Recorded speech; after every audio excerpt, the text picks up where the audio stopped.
Thank you very much, Peter. Thank you to DG Regio and to ERSA for inviting me. Thank you for all of you for being here on a Friday afternoon. And I'm really pleased to be here, not only because I am in a very, let's say, friendly environment. As Peter said, I have been working with DG Regio for in many occasions, but especially because I managed to arrive here. And this was something that I could not expect to do even 2 or 1 day ago. So it means that the situation in Brussels is a little bit improving, and I am really pleased about that. So, going to the lecture. So I'm sorry that I have to leave, but these are the circumstances. Going to the lecture. So the idea is to tell you something about a research program, not a project, it's a program that we are developing at Politecnico since 10 years at least. So I am speaking, but the work has been done by a team, and the names are there: Roberta Capello, Andrea Caraglio, Ugo Fratesi, and we are a very small team, but very dynamic, because the work behind what I'm going to show you is very, very big. The research program is to build scenarios. What are scenarios? What do we mean by scenarios? But first of all, scenarios are neither forecasts nor foresights. Forecasts, as you all know, are precise values of something that will happen in a short term. What the GDP will look like in 6 months, in maximum 1 year. These are forecasts, and you come up with a precise value. The opposite are foresights, and foresights are images of the future. And in general, these images are built on a disruptive event, a technological change, something like an economic new situation that provides new world. And sometimes the foresights are built on ideas that on these unplausible, not plausible ideas. Let's say if we invent the flying cars, what our cities will look like, for example. This is a foresight. Scenarios are in between, in the sense that we are not giving you precise values of the future, but we do not provide you with unplausible, with the images of unplausible situations.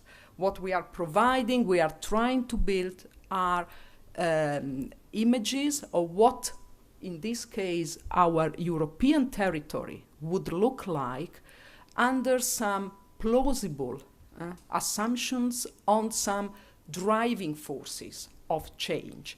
There is not only one driving force, there are many of them, and this is the problem of the scenario. This is the difficulty in building scenarios, because these driving forces have to be linked together in a very coherent way. And by linking the driving forces, you build the scenario. But it will become clearer by going on.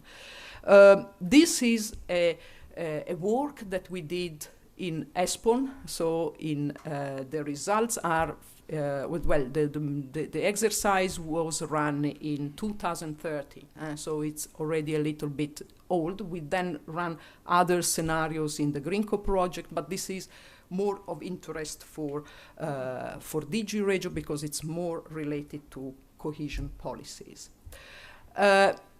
We built quantitative scenarios. So you will see numbers, you will see figures, but these figures are not to be interpreted as precise values. They give tendencies, they give behavioral tendencies of some events, of some aspects. And the quantitative side of the exercise is due to our MUST model, which we built our own 10 years ago, and we revised it And we are now on the third version of it. The model is able to do many things, not all, of course, and we are very aware of that. But, for example, it's very good in simulating effects on regional growth of, for example, the economic crisis in terms of its duration, how long it will last. That's a very important aspect. All the macroeconomic elements, like the budget constraints, public budget constraints, sovereign debt, spread in interest rates on public bonds, exchange rates, all these are levers of the model. We can change them in a very, let's say, coherent way, and we can get results out.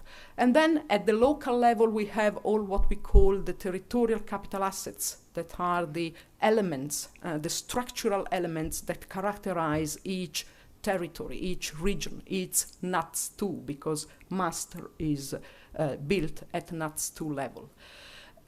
Which means innovativeness, trust, agglomeration economies, human capital, and so again, all these are levers of the model. We can change it and get something out of it.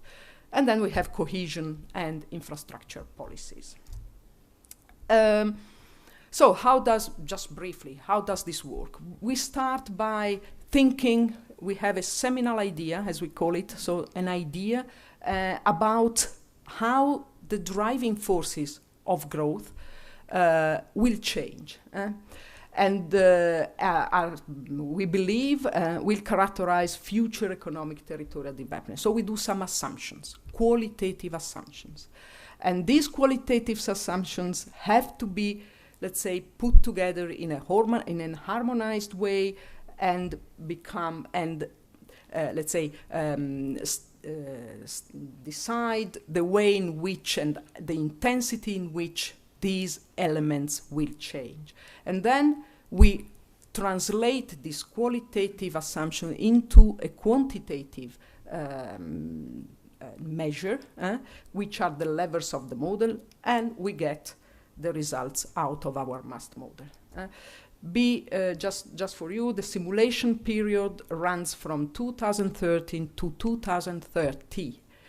We cannot go beyond 2030 with our master model. Now we would need a crystal ball instead of a, so we need to build, we run into foresight if we go beyond something like 15 years. So that's the maximum we can achieve. As I said, a scenario is an integrated vision of the different driving forces expected to have effects on future growth trajectories of each regional area in Europe. Therefore, the individual driving forces must be strongly related to each other. So otherwise, you don't have a coherent scenario. So you have to build, first of all, the relationship between the assumptions and the way in which you move the levers of the model. Especially, you have to be very clear in keeping the if-then logic very separated. So it means the assumptions have to be strongly separated from the output. Otherwise, you run into a tautological reasoning. And the assumptions of the driving forces should be as differentiated as possible, sometimes even opposite to each other, to give some, let's say, ideas, to yield differentiated images, so to provide differentiated images. These are very important aspects that you have to keep in mind. Then we started by building what we call a baseline scenario. And the baseline scenario is the scenario where it's not an extrapolative scenario from the past, because we inserted some assumptions, but nothing so much changes with respect to the present situation. For example, the socioeconomic and demographic trends of the past will continue. So we extrapolate them. And no major change beyond the crisis will alter the EU economy. So the idea is the situation is as it was in 2013 with the crisis, and we extrapolate that. The economic policies will remain the present ones. Stable budget for structural funds and stable macroeconomic policies. So please keep this in mind, because it's very important given the results that we get. We will have a general slow recovery that will start in 2016. We were in 2013. So we imaginated that the crisis could, and this is something that is happening little by little. So we were right in 2013. Then we imagined, again, we were right, that little by little the competitiveness of European countries increases in terms of export capacity. So Europe will little by little increase up to 2030 its export capacity. Interest rates on bond, again, this is something that it sounds very simple now, but in 2013 we were under strong speculative attacks. And we assumed that these would have stopped and go little by little to the pre-crisis values. And there is a NB there. The assumptions were agreed in December 2011. So we started with the assumption in 2011. We revisited them after the Draghi's intervention to keep the speculation down, which took place in July, September 2012. And the final conditional quantitative foresights have been run in early 2013. What is important, again, is that the Stability Pact remains the same. So we will remain with this pact, imposing highly restrictive fiscal policies to countries that do not have the budget in a positive situation. So given these assumptions, which will be the outcome for Europe in 2013? So, first of all, the aggregate results are the following. First of all, we will have the new 12 countries that will still grow above the Western countries, but not at all as they did before the crisis. So they run more than, these are, again, the numbers. As I said, this is a GDP growth, annual average GDP growth. Don't take it as a forecast. It explains the tendency. So it will be positive, it will be, and it's a relative with respect to. These numbers are very important in order to be read in comparison with the different areas. The second one is that the new 12 countries increase employment in services more than in manufacturing, which means that they are entering what we economists call a new stage of development. So their economies move towards a service economy.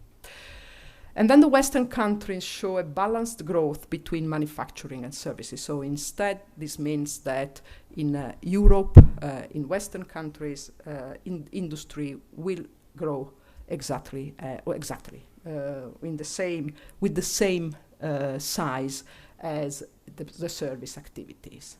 That's at the aggregate level. But what about at the regional level? And this is the result. So we have it again, if we remain in the situation of 2013 without any policy, different macroeconomic policy, keeping the Stability Pact, keeping the structural funds as they were in 2013, the result is that we end up with a two-speed Europe. Again, southern peripheral countries grow less than northern countries. Of course, red is higher and blue is zero. It's not negative, it's zero, or just slightly above zero. So what is striking in this map is that parts of Greece and, well, one region in Spain, will register in 2030 a zero growth, which means that even if the crisis stops in 2016, other 14 years are not enough to make these regions go back to the competitiveness of the period before the crisis.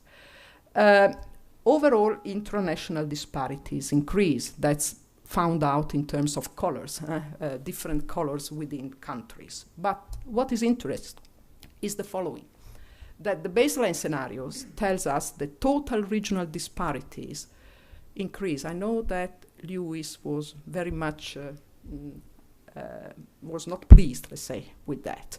But there is a reverse tendency of decreasing disparities that we had over the last periods. And this is due not to international disparities. The international disparities still decrease, but they do not decrease enough to compensate the intranational disparity increases. So it means that the fact that our eastern countries do not grow as before with respect to the western countries means that the total regional disparities register an increase. But then, okay, this is if we keep the situation as it is and so on. But now we play with some imagination on what we call exploratory scenarios. That is to say, what the European territory would look like with different situations. And the situation has three. So the scenarios are in a number of three. The first one is what was called during the European Territory 2050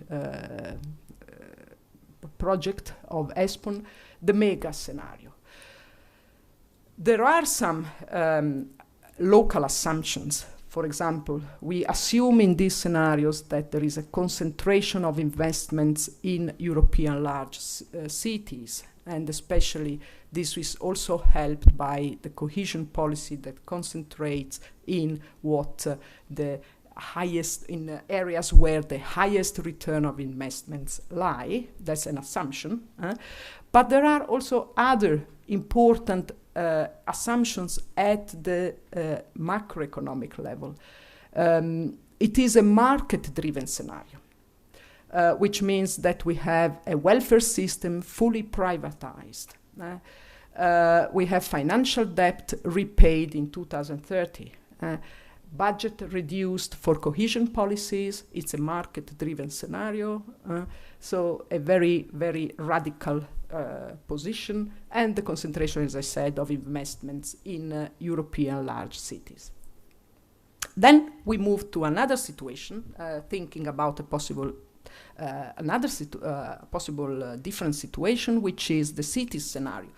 In this situation, public policies are developed mostly at the national level.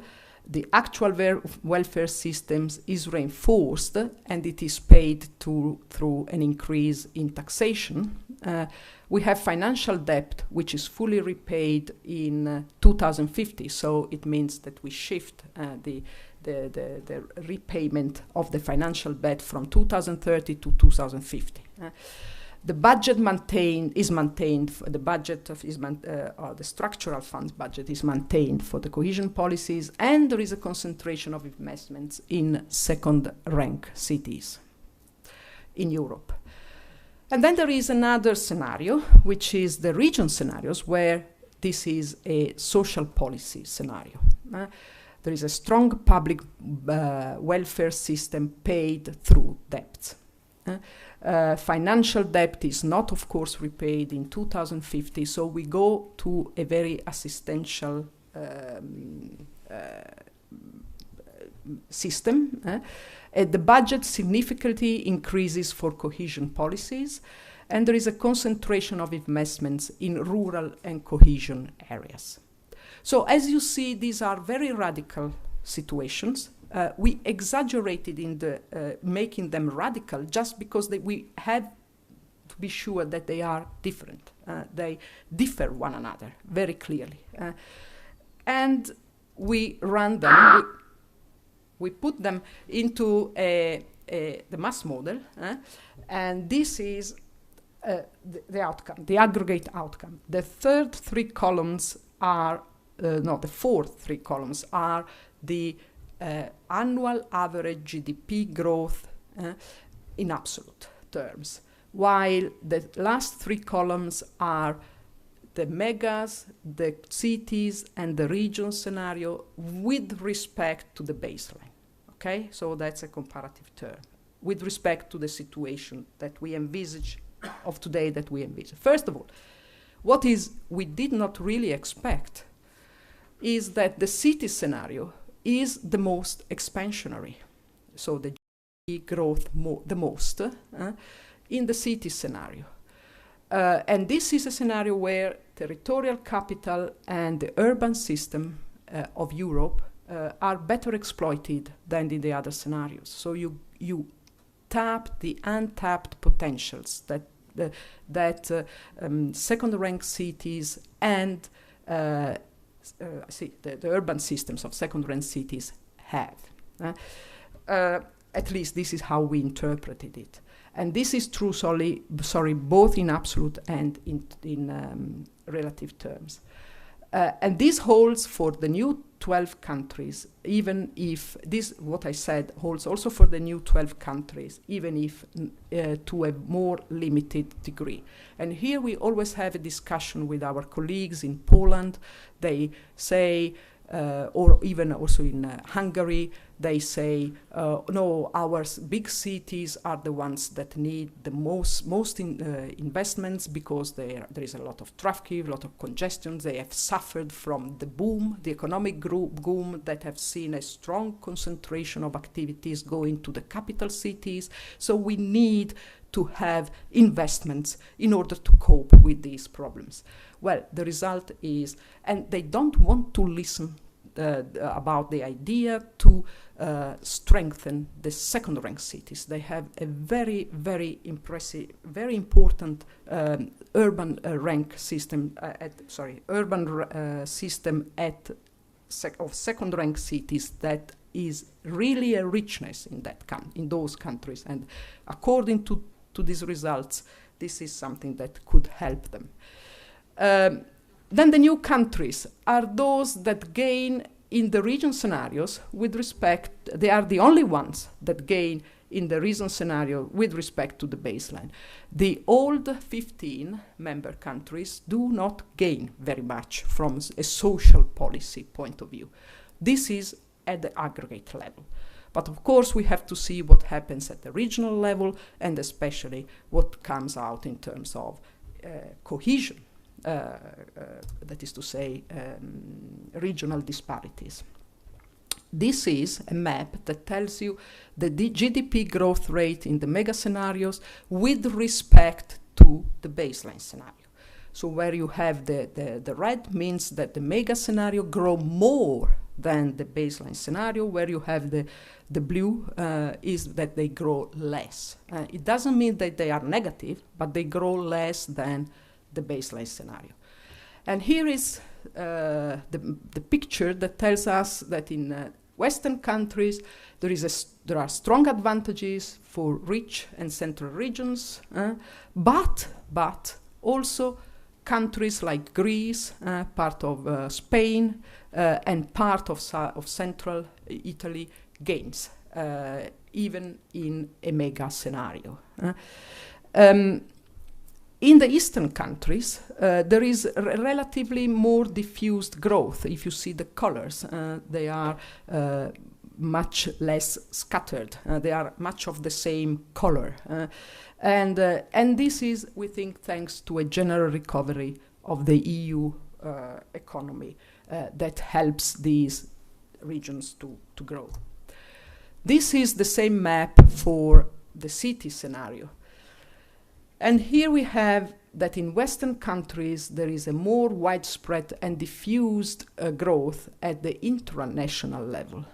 If you see within countries, there are the same colors within the same countries, more than before, than in the mega scenario. So you have a more widespread development.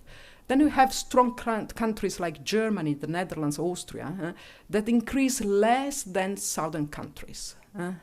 Again, but this is not a social policy scenario.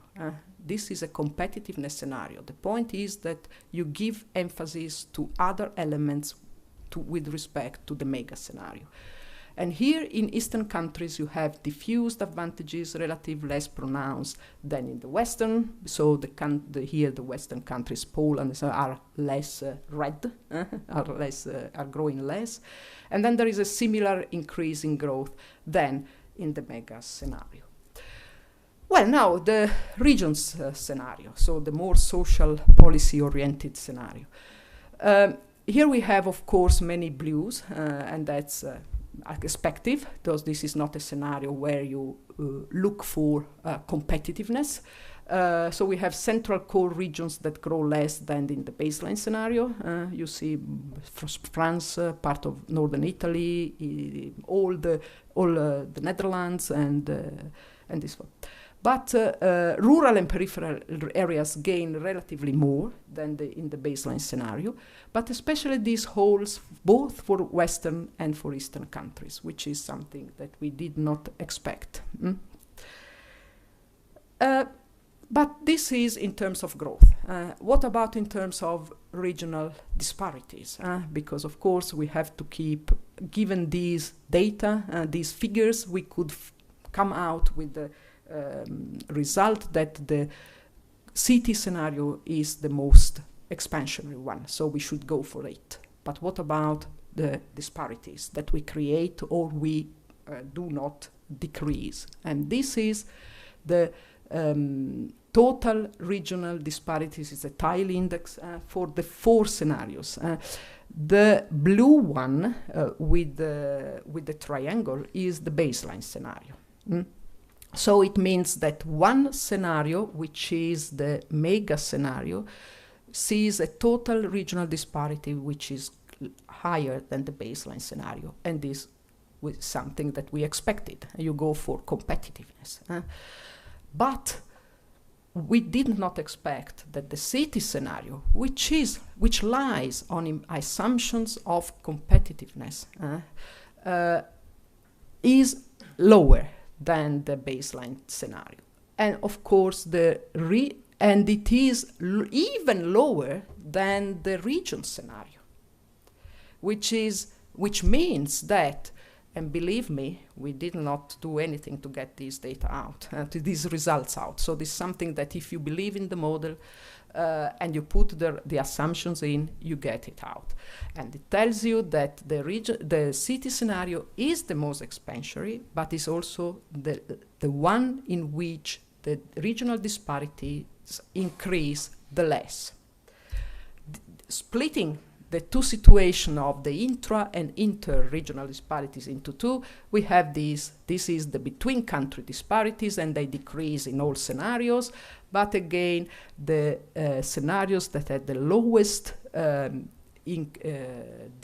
highest decrease is the city scenario, while the region scenario has the highest decrease.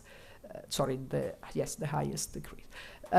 In the inside country disparities, so the intra-regional disparities, the situation is the following. We have the region scenario, which is the most cohesive in that case, and this is something that we expected.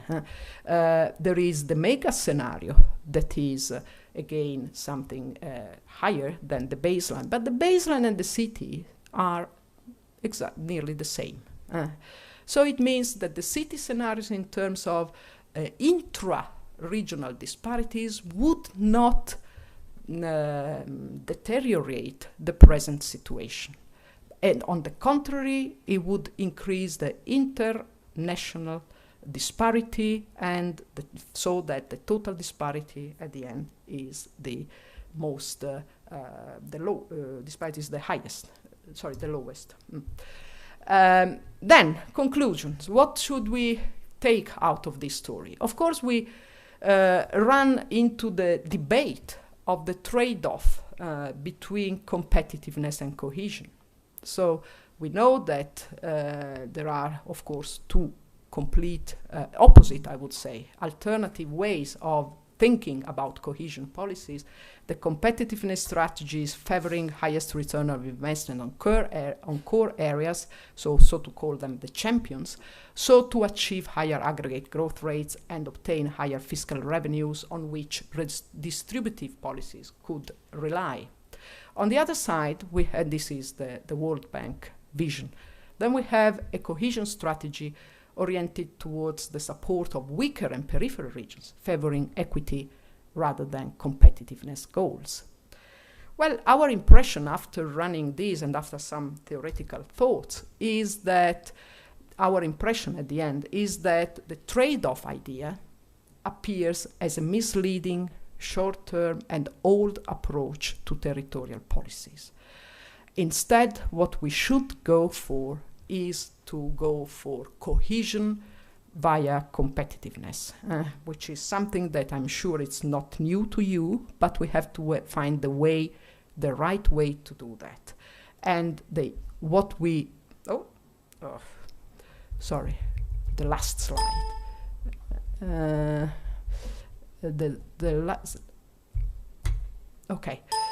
The last slide says that, according to our impression, is that a modern territorial development policy should be designed so as to maximize the returns to public investments. Of course, do more with less, especially when you have a limited amount of public resources. And this is something, again, that you all know. But this goal, how can we achieve this goal?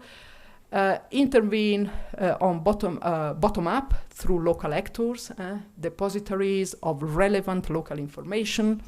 Again, something that you try to do with the smart specialization strategy, for example. Act on the specificities of each single area and push local actors to tap and mobilize previously untapped assets of territorial capital. This is very easy to say, or at least and it's something also that it's in the smart specialization strategy, more or less, but it's there.